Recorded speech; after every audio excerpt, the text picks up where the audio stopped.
Ano pong verse na meaning ng iglesia ay spiritual life?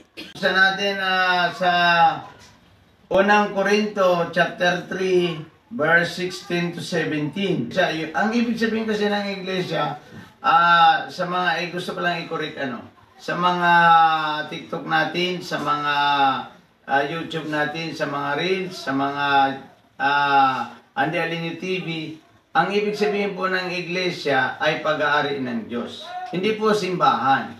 Unang Korinto chapter 3 verse 16. Hindi ba ninyo alam na kayo'y templo ng Diyos at naninirahan sa inyo ang kanyang espiritu?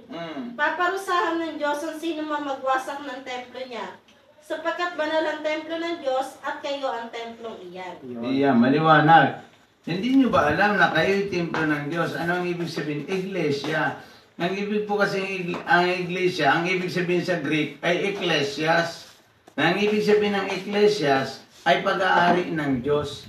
Dumating naman ang mga false prophet, ginawa itong iglesia for the relations of God na hindi nila alam na itong iglesia, itong tinutukoy ng Diyos ay spiritual, personal. Kasi yung mga name of organization natin, yung tinatawag na mga denominasyon, ayan ay mga local denomination. Wala dyan ang kaligtasan. Ang kaligtasan, nasa tunay na pagsisisi para maging templo ka ng Diyos, maging iglesia ka. Kailangan mong tanggapin para maging templo ka. Sabi niya, hindi niyo ba alam na kayo templo ng Diyos? At ang Diyos ay naninirahan sa inyo. Oh.